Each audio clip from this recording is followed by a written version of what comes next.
Thank you for joining me all the way from Australia. It is a personal thrill to have you here with me. I'm happy to be with you, Elizabeth. So many of the people watching today know that you are the pillar, the foundation of the animal rights movement with your fabulous book. Of course, I've got it right here, Animal Liberation. You have done so many wonderful things for animal rights. You're currently a professor at Princeton and also at the University of Melbourne. I wanted to ask you, I'm going to dive right in. What do you think the future is of animal agriculture? I'm a philosopher. I'm not an agricultural scientist, and I don't have a crystal ball. So, in a way, my answer to that is I really don't know. I'm hoping that animal agriculture is essentially in decline. I'm particularly hoping that factory farming, intensive farming that confines literally billions of animals every year indoors, that is an inefficient way of using the food that we grow, and that is also environmentally disastrous. I'm hoping that that is on the way out. But, that's just my hope. That's why I'm not really going to say that this is a prediction. I'm just saying that would be a good direction to go with animal agriculture. Fair enough.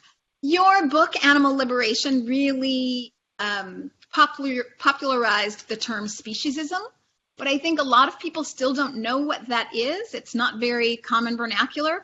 Can you say in your own words what it is and what we can do to get people to recognize it as a negative, just like they now recognize racism as negative, sexism as negative? Right. And, well, if you want to understand what speciesism means, then the parallels that you just used are the best way to do it. So think of racism, think of sexism. They're both examples where a dominant, powerful group has said that they're the ones who really matter, that they're the ones who are important, and claim to have some entitlement to rule over the others, to tell them what to do. In the most extreme case, of course, to enslave people of different races and to use them simply as tools for the ends of the white people who were enslaving them. Now, speciesism, by analogy, is our species, the human species, doing the same to other species, to non-human animals in particular. And that's why I think it's an important concept to grasp, that again, the fact that you're a member of a particular species, like Homo sapien, does not in itself give you the right to disregard the interests of beings of other species, or to use them merely as tools, effectively as slaves, for your own purposes, let's say for producing meat or milk or eggs or fur or leather. So I think we should see that as negative. We should see it as wrong to think that species membership somehow provides an entitlement to rule in that way.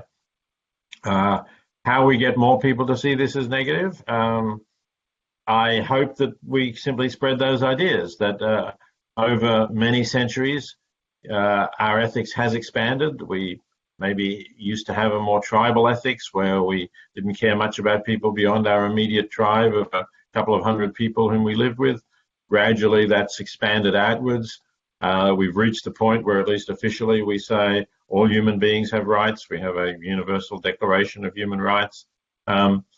We haven't, even in theory, yet reached the point where everybody accepts that non-human animals have rights, or that that it's wrong to inflict suffering on them where that's avoidable. But I hope that we will reach that point, and I hope that then eventually we'll not only say that in theory, but we'll actually change our practice so that that becomes an important moral principle that we abide by. I sure do hope so. We have a long way to go legally, I think, in that area, and I hope it will change. I mean, when Obama was president, nobody thought there'd be gay marriage. Boom, 8 years later, there's gay marriage. I speak in the United States.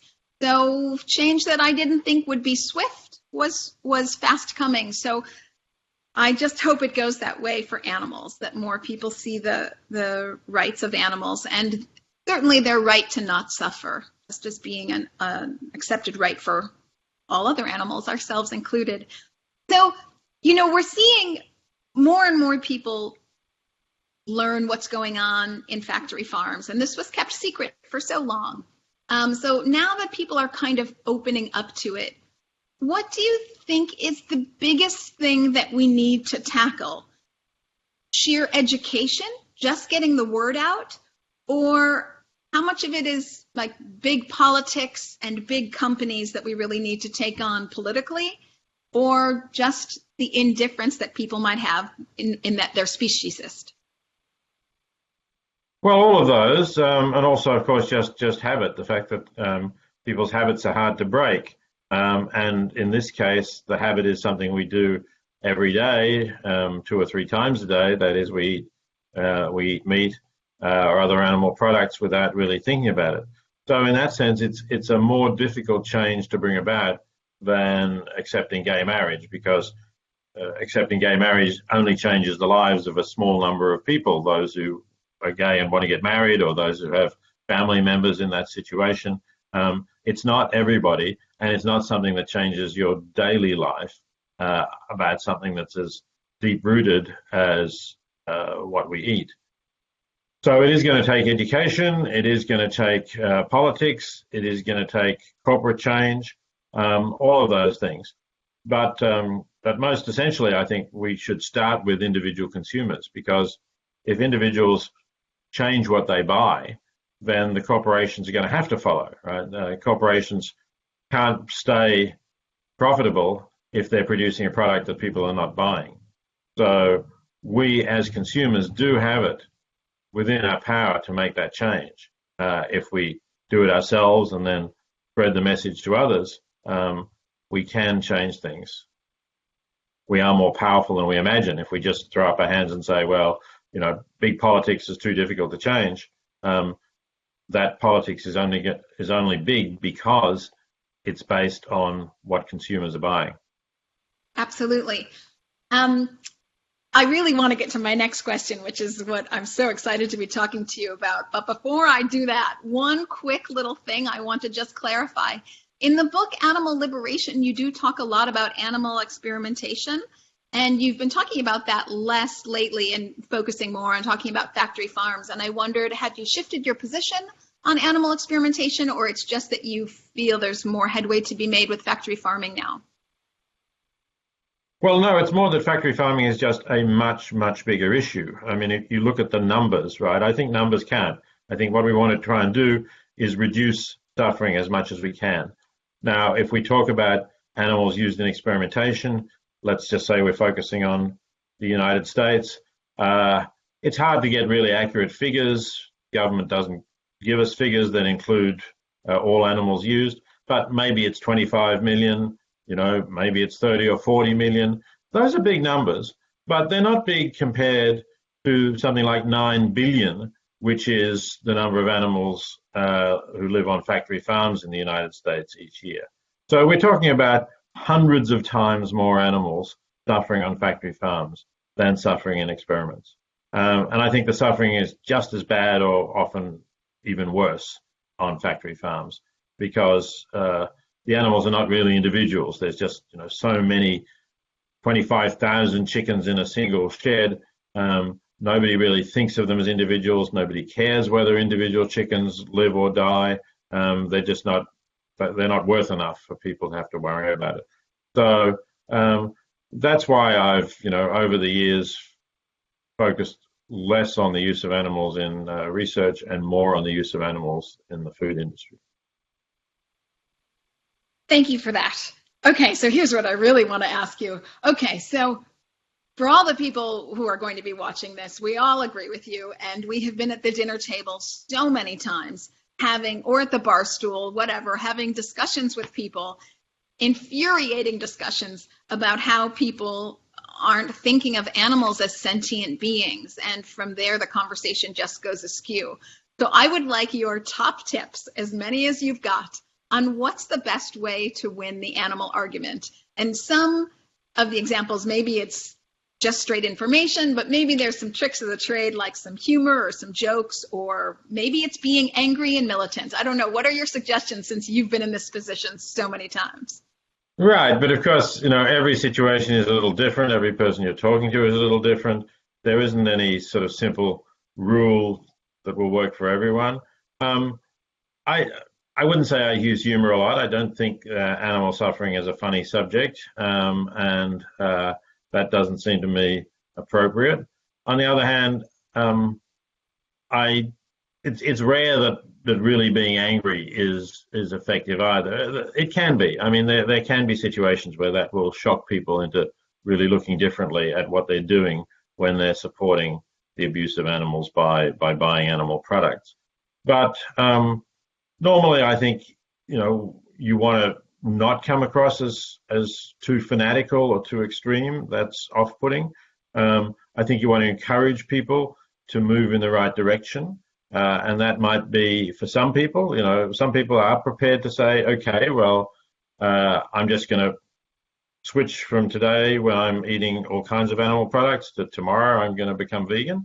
That there are people who can do that, and that's amazing. But I think if you encourage people to take incremental steps, for people who find that big change too much to do, then that's good as well.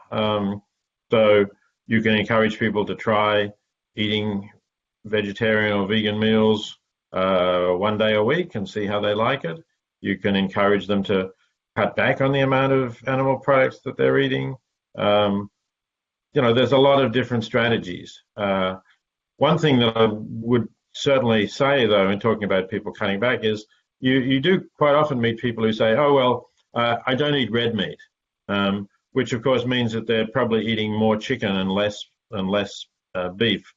Now, that's actually the wrong way to go because in terms of the amount of suffering you're causing a lot more suffering if you cut out the beef and switch to chicken, partly because, of course, there are more animals. Chickens are smaller, and so you eat more of them. But also because chickens are, almost all, 99.9% are factory farmed and have miserable lives, whereas beef, even though cattle end up in feedlots in the US mostly, they're still not as intensively confined as chickens.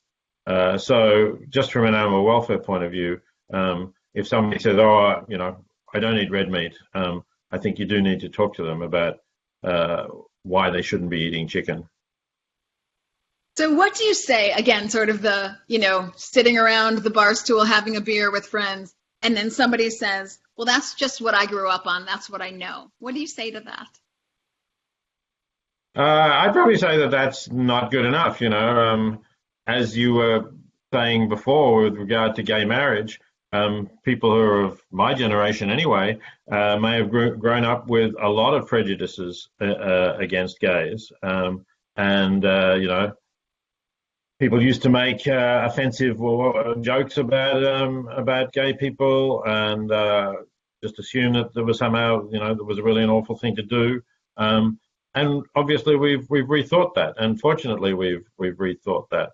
And there are many other examples you could think of as well. Examples in the world today where people grow up with all sorts of prejudices. In other cultures, for example, people may grow up with the idea that women should not be able to walk out of the home unaccompanied, right? That there needs to be a man with them, that they need to cover various parts of their body, their heads, even their faces. And people have grown up with that, but, we think that they ought to reconsider that. So the idea that you've grown up with something just isn't an excuse for continuing it. We are free to change. We are free to change. So what do you say to people who say, yeah, but they're animals, they don't count? Well, as go back to the analogy with racism and sexism. Right? What I would ask those people who I assume, since I tend not to have a beer with white supremacists, I would assume that they would think it's wrong for someone to say, well, yeah, but they're Africans or they're blacks, so they don't count. And to say they're animals and they don't count, I think is really a prejudice. It's not exactly the same prejudice, but it's a related prejudice. It's saying they're not part of my group, my biologically given group, and so they don't matter, even though, of course, they can suffer, they can feel pain in various ways. And I just think we have to try to get people to see that as a prejudice akin to racist and sexist prejudices. Could not agree more. What do you say to the people who say, but yeah, it tastes good, so, I don't care, it tastes good? Well, again, I think that's not an ethical defense of what you're doing, right? One can think of all sorts of people, all sorts of horrible things that people may do that they may enjoy, and that's not an excuse for doing those things either. If somebody says, well, I go to bullfights because I really enjoy seeing the bull dying, most of us don't think that that's good enough. If somebody says, I like to set cats on fire to watch them ride, that's really a lot of fun. We wouldn't accept that. So the fact that something tastes good just means, here's one kind of pleasure that I like, and I'm prepared to disregard the suffering that goes into it in order to have that pleasure. And that's not an excuse for doing it. And if people say, yeah, but they're just sitting there, they don't even know what's going on. Well, they're not sitting there. They are confined in factory farms in extraordinarily crowded conditions for weeks or months. There's plenty of animal behavior experts who've looked at what's going on, who say they are suffering. In terms of knowing what's going on, that isn't really the point. They're beings who have needs, social needs, psychological needs, as well as physical needs, that are not met in these situations. So they're suffering.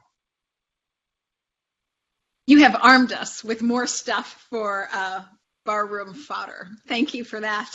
So I have a couple quick questions for you. Do you have any pets? Yes, when the children were smaller, we had a stray cat that a friend picked up, a friend who kind of acquires cats, and she had too many, so we agreed to take a cat, and we had a cat for a while.